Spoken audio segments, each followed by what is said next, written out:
నమస్తే, welcome to GS media. ఆయన ఒకప్పుడు ఉద్యమకారుడు. కేసీఆర్, కేటీఆర్, కవిత లాంటి ప్రధాన నాయకులతో మంచి సంబంధం ఉన్న వ్యక్తి. అనంతరం టీఆర్ఎస్ పార్టీలో శ్రీనివాస్ గౌడ్తో కలిసి పనిచేసిన వ్యక్తి. దాదాపు ఉద్యమ సమయం నుంచి 26 సంవత్సరాలు టీఆర్ఎస్ పార్టీలో కొనసాగుతూ సడన్గా కాంగ్రెస్ పార్టీలో జాయిన్ కావడం జరిగింది. ఆయన ఎవరో కాదు, బుక్క మోహన్ బాబు, ఉద్యమకారుడు, టీఆర్ఎస్ పార్టీ నాయకుడు. ఎందుకు సడన్గా కాంగ్రెస్ పార్టీలో చేరవలసి వచ్చింది? గతంలో టీఆర్ఎస్ నాయకురాలు కవితతో మంచి సంబంధం ఉన్న వ్యక్తిగా, తెలంగాణ రక్షణ సేన కొత్త పార్టీ పెట్టిన కవిత పార్టీలోకి వెళ్లకుండా ఎందుకు ప్రభుత్వ వైపు ఎమ్మెల్యే ఎన్ఎం శ్రీనివాసరెడ్డితో కాంగ్రెస్ పార్టీలో ఎందుకు జాయిన్ కావాల్సి వచ్చింది అనేది మనతో ప్రస్తుతం బుక్క మోహన్ బాబు ఉన్నారు. ఆయన అడిగి మరిన్ని విషయాలు తెలుసుకునే ప్రయత్నం చేద్దాం. అన్న, చెప్పండి, సుదీర్ఘంగా 26 సంవత్సరాల పాటు ఉద్యమం చూస్తూ ఉన్నాం. ఇప్పటి వరకు కూడా 26 సంవత్సరాలు ఏకదాటిగా టీఆర్ఎస్ పార్టీలో ఉండి సడన్గా ఈ నిర్ణయం తీసుకోవడానికి గల కారణాలు ఏంటి? కారణం ఏంటంటే,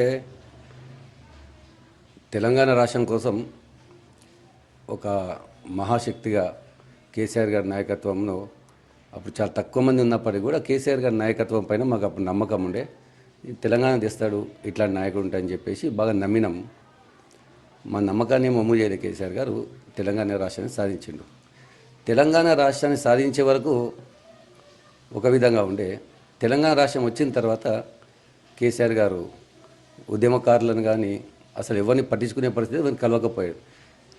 మేము మాట్లాడేటప్పుడు ఉద్యమకారులుగా చాలామంది మేము అనుకునేది ఏంటంటే, ఒక ఉద్యమ నాయకుడు ముఖ్యమంత్రి అయినప్పుడు ప్రజల లోపలే ఉంటాడు. ఎందుకంటే ప్రతి సమస్య ఆయనకు తెలుసు, గ్రామాలు తెలుసు, సమస్యలు తెలుసు, అన్ని విషయాలు తెలుసు కదా, అందరికి దగ్గర ఉంటాడు. కానీ ఒక గూడు కట్టుకున్నాడు, ఆ గూడు లోపలికి వెళ్ళిపోయాడు.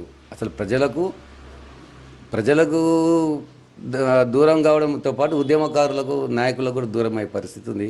కొంచెం బాధ అనిపించింది. సరే, వెయిట్ చేసాం.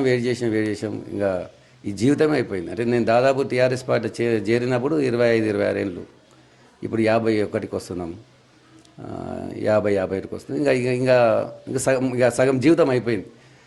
ఆ పార్టీలో కనీసం గుర్తింపు లేదు. నేను విద్యార్థి విభాగం జిల్లా అధ్యక్షునిగా మొట్టమొదటి తెలంగాణ రాష్ట్ర సమితి విద్యార్థి విభాగం జిల్లా అధ్యక్షునిగా నా ప్రయాణం సాగించిన తర్వాత జిల్లా యువజన విభాగం అధ్యక్షునిగా కొనసాగిన, అదేవిధంగా కార్యక్రమాల అమలు కమిటీ జిల్లా కన్వీనర్గా పనిచేసిన. మళ్ళీ ఎందుకో దూరం నచ్చలేదు కనుక వెళ్ళిపోయింది అంతే. ప్రధానంగా ఇప్పటికీ టీఆర్ఎస్ పార్టీ మాజీ మంత్రి శ్రీనివాస్ గౌడ్ ఆధ్వర్యంలో ఇప్పుడు మామనార్ నియోజకవర్గంలో కార్యక్రమాలు కొనసాగుతున్నాయి. కానీ ఎన్నికల కంటే ముందు కూడా ఉంది శ్రీనివాస్ గౌడ్కు మీకు కూడా కొంత గ్యాప్ ఉంది. చాలాసార్లు మిమ్మల్ని అవమానపరిచినట్లు కూడా తెలిసింది. వాస్తవానికి ఎందుకు గ్యాప్ వచ్చింది మీ ఇద్దరికి? తర్వాత టీఆర్ఎస్కి వెళ్ళి శ్రీనివాస్ గౌడ్ను వదిలిపెట్టి ఎన్ఎం శ్రీనివాసరెడ్డి దగ్గరికి వెళ్ళడం గల కారణాలు ఏంటి?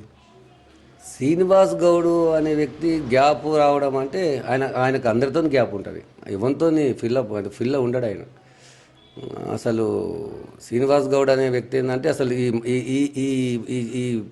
ఈ జన్మ కాదు ఆయన ఏదో దేవదూత డైరెక్ట్ భూమి మీదకి వచ్చి నేనేదో ఈ టైం బాగాలేక ఈ మనుషులతో ఉంటున్నాను తప్ప నేనేంది ఈ మనుషులతో కలవాలన్నా అని ఆ మైండ్ సెట్ ఉన్న వ్యక్తి ఆయన శ్రీనివాస్ గౌడ్. ఎన్ఎం శ్రీనివాసరెడ్డి ఏంటంటే, నాకు ముఖ్యంగా చెప్పాలంటే ఎన్ఎం శ్రీనివాసరెడ్డి అనే వ్యక్తి నాకు ఇప్పుడు కాంగ్రెస్ పార్టీ ఎమ్మెల్యేనో లేకపోతే విప్పో అని కాదు, తెలంగాణ ఉద్యమంలో ఆయన జిల్లా అధ్యక్షులుగా పనిచేసిండ్రు. నేను అప్పుడు విద్యార్థి అధ్యక్షునిగా ఉన్న తర్వాత నేను జిల్లా యూత్ అధ్యక్షునిగా కూడా ఆయనతో పాటు పనిచేసిన. మా ఇద్దరికి మంచి కోఆర్డినేషన్ ఉంటుంది, ఇద్దరికి కూడా.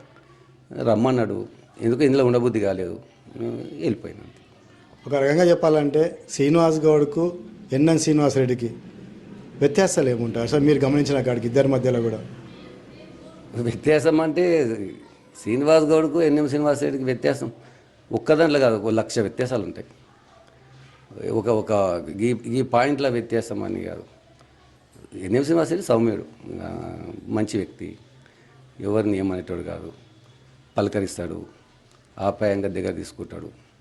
సరే, నేను టీఆర్ఎస్లో ఉన్నా, నాకు ఆయన దాదాపు 10 ఏళ్ళు పైన నా గ్యాప్ ఎన్ఎం శ్రీనివాసరెడ్డికి నాకు ఉంది. కానీ వ్యక్తిగా తెలుసు కదా, కలిసి తిరిగినాం, కలిసి పనిచేసినాం, కలిసి పడుకున్నాం, కలిసి తిన్నాం, కలిసే ఉన్నాం కనుక ఆయన గురించి మొత్తం తెలుసు నాకు. శ్రీనివాస్ గౌడ్ అట్లా కాదు, ఎవరిని దగ్గరికి రానియాడు. అసలు ఆ శ్రీనివాస్ గౌడ్ గురించి ఏం చెప్తాం మనం ఆయన గురించి ఎంత చెప్పినా దండగానే శ్రీనివాస్ గౌడ్ గురించి. ఎట్లా అంటే శ్రీనివాస్ గౌడ్ యాటిట్యూడ్కు తర్వాత ఎన్ఎం శ్రీనివాస్ రెడ్డి యాటిట్యూడ్కు ఏం తేడా గమనించారు మీరు? అంటే ఆయనతో కూడా చాలా జర్నీ చేసిరు, తర్వాత ఇప్పుడు ఎన్ఎం శ్రీనివాస్ రెడ్డితో నిన్న కలిసిరు పార్టీలో. కానీ ఎన్ఎం శ్రీనివాస్ రెడ్డి గురించి కూడా కొద్దిగా మీరు సోషల్ మీడియాలో కావచ్చు, వార్తల పరంగా కావచ్చు, అదేవిధంగా ఇక్కడ కాన్స్టిట్యూన్సీలో చేస్తున్న అభివృద్ధి పరంగా కూడా మీరు చూస్తూ ఉన్నారు. ఏమేమి అసలు శ్రీనివాస్ రెడ్డి దగ్గర ఏ చూసి మీరు ఆయన దగ్గరికి వెళ్ళడం జరిగింది కలిసి పనిచేయడానికి? ముఖ్యంగా ఏంటంటే మహబూబ్నగర్ జిల్లా బాగా ఆలోచన చేసిన 2.5 సంవత్సరాలు కూడా నేను కాంగ్రెస్ పార్టీలో ఏం పోలేదు, వేరు చేసినాం. తర్వాత ఆలోచన బాగా చేస్తే ఏమైందంటే మన మహబూబ్నగర్ జిల్లా తెలంగాణ రాష్ట్రం కావాలని కొట్లాడినాం. ఎందుకు కొట్లాడినాం? మనవాడే ముఖ్యమంత్రి కావాలి, మన వాళ్ళే మంత్రులుగా ఉండాలి, మన రాష్ట్రం డెవలప్మెంట్ కావాలి, మన మహబూబ్నగర్ జిల్లా బాగుపడాలి, మనకు నీళ్లు కావాలి అని చాలా రకాల నీళ్లు నిధులు నియామకాలనే ప్రధానమైన డిమాండ్తో తెలంగాణ రాష్ట్రం ఎట్లయితే కేసీఆర్ కావాలన్నారో అందుట్లో మన భాగం కూడా ఉంటుంది కదా. ముఖ్యంగా మనకు కూడా కావాలి కదా. లక్షలాది మంది వలసలు పోతున్న జిల్లా కళ్ళతో చూసినాం మేము. నేను చిన్నప్పటి నుంచి మహబూబ్నగర్లో ఏం లేదు. నేను చిన్నప్పటి నుంచి నారాయణపేట సబ్ డివిజన్ అయితేనేమి, కలవకుర్తి అయితేనేమి, అలంపూర్ అయితేనేమి, నవాపేట అయితే ఇట్లా చాలా ప్రాంతాల మా నాన్నగారి పోలీస్ డిపార్ట్మెంట్లో ఉండి ఆయనతో పాటు అన్ని జిల్లాలు ఉన్నట్టు అన్ని కొలుకులపల్లి, మాడుగుల అట్లా చాలా తిరిగినాం. దౌలతాబాద్, మద్దూరు, కోస్గి, కోడంగల్, అల్లంపూరు అయితే తిరిగింది. మేము చిన్నప్పుడు చూస్తున్నాం కదా. చూస్తున్న క్రమంలో ఈ వలసలు, ఈ బాధలు అన్నీ దగ్గర నుంచి చూసినాం. చిన్నప్పుడు ఏముంటుంది, అత్త, మామ, చిన్నాయన, బాబాయ్ అని అందరి ఇళ్ళకు అయ్యేది, కులం మతం అని ఏముండేది లేకుంటే చూస్తున్నాం. ఎందుకో ఎక్కడనో ఒక దగ్గర బాగా నాటకపోయింది. అంటే మన పరిస్థితి ఎందుకు ఇట్లా ఉంది అని కొంచెం కొంచెం దాని మీద కొంచెం అవగాహన తెచ్చుకునే క్రమంలో తెలంగాణ రాష్ట్రం రాకపోవడం కూడా దీనికి ప్రధాన కారణం అనే ఒక బలమైన ఒక ఆలోచన వచ్చింది. కేసీఆర్ గారి నాయకత్వంలో వెళ్ళిపోయినాం, పనిచేసాం, తెలంగాణ రాష్ట్రం వచ్చింది. వచ్చిన తెలంగాణ రాష్ట్రంలో ఏమైందంటే ఎవ్వని పరుచుకునే పరిస్థితి లేదు. శ్రీనివాస్ గౌడ్ అనే వ్యక్తి ఏంటంటే అభివృద్ధి చేసిన ఈ రోడ్డు మీద 4 బొమ్మలు పెట్టిండు, 4 బొమ్మలు పెట్టి అభివృద్ధి చేసిన అన్నాడు. అదే ఎన్ఎం శ్రీనివాసరెడ్డి చూస్తున్నాం కదా మనం 2.5 ఏళ్ళకి వెళ్ళి. ఎన్ఎం శ్రీనివాసరెడ్డి ప్రచారం తక్కువ, పనులు ఎక్కువ చేస్తుంది. ఆయన పనులు తక్కువ, ప్రచారం ఎక్కువ చేసింది, అంతే. ఇవి కూడా కాగితాలల్లో కేవలం కాగితాలలో అంకెలు చూపించి మనం ఎందుకు ఇక మన ఇన్నేళ్ళ కలిసి ఉన్నాం ఎందుకు చెప్పుకోవాలి. కానీ ఇక నాకు చిన్నప్పటి నుంచి వాళ్ళతో ఉన్న ఇక ఫ్రెండ్షిప్ అయితే చెప్తే బాగుండదని చెప్పి చాలా విషయాలు చెప్తలేదు. కానీ మనం చూసాం ఆ రెడ్డి సేవా సమితి వాళ్ళతో పోయి అవి వాళ్ళకు పోయి లెటర్లు ఇవ్వడము, చిల్లర అంటే ఇట్లాంటి పనులన్నీ చేయడం వల్ల పార్టీకి కూడా డ్యామేజ్ తప్ప లాభంగా, వ్యక్తిగా ఆయనకు డ్యామేజ్, పార్టీకి కూడా డ్యామేజ్ కదా. మార్చుకుంటే బాగుంటుంది ఆయన కూడా. ఇప్పుడు కాంగ్రెస్ ప్రభుత్వం కూడా సంక్షేమ పథకాలు, అభివృద్ధి సంక్షేమ పథకాలను కొనసాగిస్తూనే నేను ఎన్ఎం శ్రీనివాసరెడ్డి దగ్గరని ఎందుకు పోయి జాయిన్ అయినా అంటే ఒక విజన్ ఉన్న నాయకుడు, ఒక మంచి చదువుకున్న వ్యక్తి, కస్టమ్స్ ప్రివెంటివ్ ఆఫీసర్గా పనిచేసి ఉన్నాడు. ఏదో తన వంతు ఏదో సమాజానికి సేవ చేయాలని చెప్పేసి వచ్చినటువంటి వ్యక్తి, తెలంగాణ వాది. తెలంగాణ రాష్ట్రం కోసం అప్పట్లో ఎవడు కూడా అంటే మన చరిత్ర చూసుకుంటే ఎవడు కూడా టీఆర్ఎస్ భవన్లో కేసీఆర్ చేసినటువంటి తప్పులను అక్కడనే ప్రెస్ పెట్టి ఖండించేంత గడుసున్నాడు. శూన్యక సమూహం కనిపిస్తాడు. కానీ శ్రీనివాసరెడ్డి, ఎన్ఎం శ్రీనివాసరెడ్డి కూడా ఏం అమాయకుడు ఏం కాదు, కొంచెం గడుసున్న నాయకుడు, తెలంగాణ వాది, తెలంగాణ కమిట్మెంట్ ఉన్న వ్యక్తి. అదేవిధంగా బీజేపీ పార్టీ కూడా మనం వెంకయ్య నాయుడిని పార్టీ ఆఫీస్లో వెంకయ్య నాయుడు తెలంగాణకు వ్యతిరేకంగా పనిచేస్తుందని చెప్పి వెంకయ్య నాయుడు లక్ష్మణ్తోని కూడా ఎదిరించినటువంటి వ్యక్తి. ఇక మహబూబ్నగర్ విషయానికి వస్తే తన కమిట్మెంట్లో తెలంగాణ విషయంలో ఎన్ఎం శ్రీనివాసరెడ్డి ఏం తక్కువ వేసేది ఏం లేదు. కేసీఆర్కి ఎంత కమిట్ ఉందో ఎన్ఎం శ్రీనివాసరెడ్డికి కూడా అదే స్థాయిలో కమిట్మెంట్ ఉంటుంది. అంత పెద్ద నాయకుడే, ఏం చిన్న నాయకుడే ఏం కాదు ఎన్ఎం శ్రీనివాసరెడ్డి. ఇక మహబూబ్నగర్ నియోజకవర్గానికి వస్తే ఇప్పుడు మనం చూస్తున్నాం విద్యార్థులకు సంబంధించి మనకు మహబూబ్నగర్ ఫస్ట్ అని ఒక కార్యక్రమాన్ని తీసుకున్నాడు. తన సొంత నిధులతోని ప్రభుత్వం నుంచి వచ్చే ఏర్పాటు చేయించుకుంటూ కూడా మళ్ళీ తన సొంత నిధులు చేస్తున్నాడు. ముఖ్యంగా మహబూబ్నగర్లో మీలాంటి చాలామంది జర్నలిస్టులు తినలేరు, ఉపవాసం ఉన్నారు. ఎక్కడంటే అక్కడ కెమెరామెన్లు కానీ లేకపోతే జర్నలిస్టులు కానీ వాళ్ళందరూ సంబంధించి కూడా ఇప్పుడు ₹1,00,000 ఏదో నెలకు అని చెప్పేసి ఆయన తన సొంతం నిధులిస్తున్నాడు. ఇట్లా అదేవిధంగా మనం చూస్తే మహిళలకు కూడా మహబూబ్నగర్ జిల్లాలో కనీసం ఇదే మహబూబ్నగర్ జిల్లాలో ఈ సీసీకుంట ఏరియా అటు పోతే కొంచెం బీడీలు చేసే పని అని ఉంటుంది. కానీ మహబూబ్నగర్లో పాపం ఆడపిల్లలకు ఎలాంటి పనులు లేవు. ఉన్న ఒక వెంకటేశ్వర కాటన్ మిల్లు కూడా మనకు అది బంద్ అయిపోయింది. ఇక్కడ ఉన్నటువంటి మహిళలకు కూడా ఎలాంటి పని లేదు కనుక వాళ్ళకు కూడా ఉపాధి కొరకు కూడా కొన్ని వేల మందికి ఇప్పటికీ శిక్షణ ఇస్తున్నాడు. అన్ని రకాల టైలరింగ్ కానీ చదువుకునే వాళ్ళకి చదువుకునే దాంట్లో దాంతోపాటు ప్లేస్మెంట్ కూడా కల్పిస్తున్నాడు కనుక ఎన్ఎస్ యూనివర్సిటీ నచ్చిండు. అభివృద్ధి పదం మనకు కావాల్సింది ఏముంది? ఇప్పుడు నేను ఎమ్మెల్యే కావాలనో లేకపోతే ఎంపీ కావాలనో కాదు. లేదు ఇప్పటిప్పుడు నాకు 26 ఏళ్ళు, నాకు అలానే నామినేటెడ్ పదవిలే వస్తున్న సందర్భాలు కూడా వస్తాయి, ఇస్తామని చెప్పి. విచిత్రం ఏంటంటే నేను ఏ రోజు కూడా టీఆర్ఎస్లో నాకు నామినేటెడ్ పదవి అని చెప్పి ఎవరిని అడగలే. నాకు ఇది కావాలని ఏం అడగలే.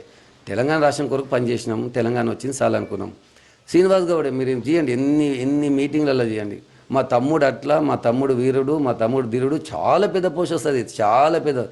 ఇవి డ్రామాలు చేసి ఒకరి మంది జీవితాలను నాశనం చేసే పని మాత్రం చేయొద్దు. ఆయనకి ఇప్పటికైనా ఇస్తే ఇయ్యమ్మను, లేకుంటే లేదు. ఎవరికైనా ఇప్పుడు నేను అలాగే లేను, నేను వెళ్ళొచ్చిన నాకు సంబంధం లేదు. కానీ ఇప్పటికైనా ఆ పార్టీలో పనిచేసే వాళ్ళను ఈ భ్రమలలో పెట్టి నీకు అవి ఇస్తాం ఇవి ఇస్తాం అని చెప్పేసి అరిచేతుల బెల్లం పెట్టి మోచేది నాకు ఇచ్చే పని చేయకుంటే ఆయనకే మంచిది. ఎందుకంటే ఈరోజు మనం చూసినాము అంత అభివృద్ధి సంక్షేమం కేసీఆర్ గారి నాయకత్వంలో ఒక ప్రభంజనం తెలంగాణ రాష్ట్రంలోని ఒక అభివృద్ధి సంక్షేమము ఎంత కేసీఆర్ నాయకత్వం భారతదేశం కూడా మొదటి కొనియాడే అంత గొప్ప సందర్భంలో కూడా మనం మహబూబ్నగర్ జిల్లాలో మొత్తం సంకనాగిపోయిన పరిస్థితి. ఎందుకు కారణం? మీరు చేసే యాటిట్యూడే కదా, మీ వ్యక్తిగతంగా బాగాలేకనే కదా. మనతాను ఒక 8 మంది 6 మంది గెలిచింటే మళ్ళీ గవర్నమెంట్ ఫామ్ చేస్తుండే కదా టీఆర్ఎస్. మీ యాటిట్యూడ్ సరిగా లేదు కదా, మార్చుకోవాలి. ఇప్పటికీ మంది మీద కసి, కోపము, శత్రుత్వము, అసలు నీకు మంచి చెప్తాడు తెలియదు, చెడు చెప్తాడు తెలియదు. అన్నకి ఇట్లా కాదని చెప్తే వినే పరిస్థితి లేదు. నమస్తే అంటే అక్కడ మాల్తావు. ఇవన్నీ నీవు మార్చుకుంటే నీకే మంచిది కదా. లేకపోతే మాకేం కాదు. మేమేం ప్రత్యక్ష రాజకీయాలు వచ్చి ఇప్పుడు ఎమ్మెల్యే నిలబడేది లేదు, ఎంపీ నిలబడేది లేదు. నువ్వు నిలబడాలనుకుంటే మాత్రం ఇవి మార్చుకుంటే మంచిది అని చెప్తున్నాం అంతే. వ్యక్తిగతంగా నేను ఆయన ఏం అడగలేదు, ఆయన్ని ఇస్తా అన్నాడు, ఇయ్యలేదు. 26 ఏళ్ళు పార్టీలో పనిచేస్తే కనీసం ఒక్కరోజు కూడా పాత మీ ఫలాంత కేసీఆర్ దగ్గర పోదాంపా, లేకపోతే ప్రగతి భవన్ పోదాంపా, లేకపోతే ఆ సెక్రటరీ కోంపా, సార్ని కలుతాంపా, లేకపోతే నీకెందుకు నీ అవన్నీ ఈడ చెప్తాడు, ఆడ ఇవన్నీ చేసిన కనుకనే ఓవరాల్గా శ్రీనివాస్ గౌడ్ అనే వ్యక్తి ఉంటే టీఆర్ఎస్ పార్టీ బాగుపడదు. శ్రీనివాస్ గౌడ్ అనే వ్యక్తి ఉంటే టీఆర్ఎస్ పార్టీ బాగుపడదు. ప్రధానంగా ఇప్పుడైతే ఎన్ఎం శ్రీనివాస్ రెడ్డి ఆధ్వర్యంలో అభివృద్ధి పనులు జరుగుతూ ఉన్నాయో, తర్వాత రాబోయే రోజుల్లో బుక్క మోహన్ బాబు ఎన్ఎం శ్రీనివాస్ రెడ్డితో కలిసి ఎలాంటి కార్యక్రమాల్లో పాల్గొనబోతున్నారు? ఏమైనా మీకు హామీ ఇచ్చారా? ఏమైనా నామినేటెడ్ పోస్ట్ కానీ ఏదైనా పదవులు ఏమైనా హామీ ఇవ్వడం జరిగిందా? లేదంటే ఆయన వ్యక్తిత్వము, ఆయన ఉద్యమకారుడు కాబట్టి ఆయనతో కలిసి పనిచేయాలని నిర్ణయించుకొని మీరు స్వచ్ఛందంగా వెళ్ళారా?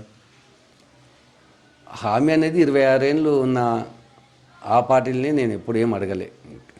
అంత కేసీఆర్, కేటీఆర్, కవిత, సంతోష్ అందరూ అంత క్లోజ్ ఉన్నాను నేను. వాళ్ళను ఎప్పుడు కూడా నేను ఏమైనా ఇస్తారా, ఇస్తూనే ఉంటాను. నేను బ్లాక్మెయిల్ చేస్తానో లేకపోతే అడుక్కుంటానో అయితే ఏం కాదు. ఇస్తే తీసుకుందాం అనుకున్నా, అందులో ఏం తప్పులేదు కదా. పని చేసినా మనకు హక్కు ఉంది, ఇస్తే తీసుకుందాం అనుకున్నా. కానీ ఇవ్వలేరు. ఈయనంత మాత్రం నేనేమి అలిగేమి ఇంట్లో ఏం కూర్చోలే. నాకు సాధ్యమైతే నాకు చేతనైనా పని చేసిన. ఇక ఎన్ఎం శ్రీనివాస్ రెడ్డి గారి విషయంలో ఆయనతో గతంలో పనిచేసిన అనుభవం ఉంది. మంచి వ్యక్తి, ఎలాంటి డిమాండ్ లేదు. అందరం గతంలో మనం కలిసి పనిచేసినాం. ఎట్లయితే తెలంగాణకి ఎట్లయితే కలిసి పనిచేసినామో ఇప్పుడు డెవలప్మెంట్కి కూడా కలిసి పనిచేద్దాం దామో అని ఒక్కరిని ఎన్నుకుంటాం. ఉన్నాం మనం 2-3 ఉన్నాం అప్పుడు. అందుట్లా ఇంకా ఒక్కరిని నేను ఎమ్మెల్యే అయినా, ఆయన అన్నది ఒకటే, నేను ఎమ్మెల్యే అవుతాను అనుకున్నానా? ఏదో చేద్దాం, సమాజానికి ఏదో న్యాయం చేద్దాం, మన వంతు మన బాధ్యత, మనం పుట్టినాం కదా, ఈ జిల్లాలో పుట్టినాం, ఇక్కడ డెవలప్ చేద్దాం, ఏదో చేద్దాం, ప్రజలకు న్యాయం చేద్దామని ఆయన అన్నాడు. అట్లా ఆ విధంగానే మనం అనుకున్నాం, అదే విధంగా వచ్చినాం. ప్రజలు నన్ను మెచ్చిండ్రు, నాయకుని చేసిండ్రు, ఎమ్మెల్యేని చేసిండ్రు. నువ్వు ఒక్కరిని అక్కడ ఉండి ఏం చేస్తావు, నువ్వు నాతో పట్టరా, కలిసి మనం పని చేద్దాం అన్నాడు. ఏం హామీ ఏం లేదు, నేను అడగలేదు. 26 ఏళ్ళు పనిచేసిన వీళ్ళని అడగలేదు. ఆయన ఏమడతా పగ్గి ఇప్పుడు పుట్టిన ఆ పార్టీలు నేను ఏం హామీ లేదు, ఏం లేదు. కలిసి పనిచేద్దామన్నారు, కలిసి పనిచేద్దాం, పోయిందంతే. తెలంగాణ రక్షణ సేన కొత్త పార్టీ పెట్టిన కల్వకుట్ల కవిత గతంలో కూడా టీఆర్ఎస్ పార్టీ ఏ కార్యక్రమం తీసుకున్నా కూడా మామూలు వచ్చినప్పుడు నువ్వు ప్రజల్లో కూర్చున్నా, ఎక్కడ కూర్చున్నా కూడా మోహన్ బాబు అన్న పైకి రాలేదే, మోహన్ బాబు అన్న నాకు తెలుసు అనేది ఎప్పుడు కూడా మీ పేరు పెట్టి పిలిచేది అన్ని బహిరంగ సభలలో కూడా. ఎందుకు కవిత పార్టీ ఇప్పుడు చాలా ఆప్షన్స్ ఉన్నాయి, కవిత పార్టీ కొట్టబెట్టింది, మహబూబ్నగర్ జిల్లాలో నాయకులు అవసరం ఆమెకు, ఎందుకు కవిత సైడు ఆ పార్టీ సైడ్ మొగ్గు చూపలేదు మోహన్ బాబు? కవిత కొత్త పార్టీ పెట్టింది అని అందరూ అనుకుంటారు, కానీ పాత పార్టీలో ఉండే కదా. 10 ఏళ్ళు గవర్నమెంట్లో ఉండే కదా కవితమ్మ గవర్నమెంట్లో లేకుండా ఏం లేదు. ఆమె ఎంపీగా పనిచేసింది, ఎమ్మెల్సీగా పనిచేసింది ఉంది. ఆమె కూడా ఎవరిని పట్టించుకునే పరిస్థితి లేదు. ఆమె కూడా సేమ్ ఇది ఒక పెద్ద తాను అయితే అందులో ఒక ముక్క కవిత. ఆమె గురించి మనకు తెలుసు. సరే వ్యక్తిగతంగా ఉన్న పరిచయాలు క్లోజ్నెస్ వేరు, రాజకీయంగా భవిష్యత్తులో మనం తీసుకునేది వేరు కదా. ఆమె కూడా ఆమె కేసీఆర్ బిడ్డనే. ఆమె కూడా అన్ని విషయాలు తెలుసు జిల్లాకు సంబంధించి, కానీ ఆమె గురించి ఎక్కువ మాట్లాడదలుచుకోలేదు. ఎందుకంటే సరే నా చెల్లెలు లాంటిది కవిత, చిన్నది నాకన్నా. కానీ ఎందుకు పోలే అంటే నచ్చలే నాకు. ఇక వద్దనుకున్నా. కేసీఆర్ కుటుంబము, టీఆర్ఎస్, అదే పేరు మీద ఉన్న బీఆర్ఎస్ వద్దనుకున్నా. కొంచెం కొత్త దారి వెతుక్కుందాం అనుకున్నా. మొత్తం చూసిన దాంట్లో ఎన్ఎం శ్రీనివాసరెడ్డి బెటర్ అనిపించింది. సరే అని ఆయన పిలిచిండు. అంటే నేను అనుకున్నదే ఆయన కూడా అనుకుంది అదే. కనుక ఇద్దరం కలిసి ఓ మాట వచ్చి అంటే నేను పెద్ద ఆలోచన చేయలేదు. దానికి ముహూర్తాలు పెట్టుకోవాలి, టైం చూసుకోవాలి. పిలిచిండు. ఏం చేస్తావు, కలిసి పని చేద్దా అన్నాడు. కొంచెం టైం, ఇంకేం టైం అబ్బా, 2.5 ఏళ్ళు అయిపోయింది, ఇంకా 2.5 ఏళ్ళు వస్తుందంతా పని చేద్దామంటే సరే అన్న. ఎంబడి నాకు రాత్రి చెప్పిన 10 గంటలకు జాయిన్ అయినా. ఎవరు తెలియదు కూడా. కంగ్రాచులేషన్స్. 26 సంవత్సరాల పాటు సుదీర్ఘంగా ఉద్యమాల నుంచి టీఆర్ఎస్ పార్టీలో కలిసి పనిచేసిన మీరు, సరే అభివృద్ధిలో భాగంగా ఎన్ఎం శ్రీనివాసరెడ్డి వ్యక్తిత్వం నచ్చి ఉద్యమకారుడు అని చెప్పి కూడా కలిసి పనిచేస్తూ అంటున్నారు. కాంగ్రెస్ పార్టీలో రాబోయే రోజుల్లో బుగ్గన మోహన్ బాబుకు మంచి భవిష్యత్తు ఉండాలని, అదేవిధంగా ఎమ్మెల్యేతో పాటు మంచి కార్యక్రమాల్లో అభివృద్ధిలో పాల్పంచుకోవాలని చెప్పి కూడా జిఎస్ మీడియా కోరుకుంటుంది. Thank you very much. ఇది ఏదైతే బుగ్గన మోహన్ బాబు చెప్తున్న పరిస్థితి అయితే, ఏదైతే మొత్తం కూడా శ్రీనివాస్ గౌడ్ దగ్గర తిరిగి చూసినా, శ్రీనివాస్ గౌడ్ యాటిట్యూడ్ చూసినా కాబట్టి ఇప్పుడు ఉద్యమకారుడు, ఉద్యమాలు, అదేవిధంగా తెలంగాణకు కట్టుబడి ఉన్న నాయకుడు ఎన్ఎం శ్రీనివాసరెడ్డి ఇప్పుడు ప్రజల్లో కూడా మంచి కార్యక్రమాలు చేస్తూ ఉన్నాడు. సొంత నిధులతోనూ కూడా ఏదైతే విద్య వైద్యం అందిస్తూ ఉన్నాడో, మహిళలకు పెద్ద ఎత్తున కూడా కార్యక్రమాలు చేస్తున్నాడు. ఇవన్నీ కూడా నచ్చి ఆయనతో గతంలో చేసిన అనుభవంతో పాటు నేను మళ్ళీ కలిసి పనిచేయాలి, ఆయన వ్యక్తిత్వం నచ్చే నేను కాంగ్రెస్ పార్టీలో జాయిన్ కావడం అనేది ఎలాంటి హామీలు ఇవ్వలేదు, ఎలాంటి డిమాండ్స్ కూడా పెట్టలేదు నేను.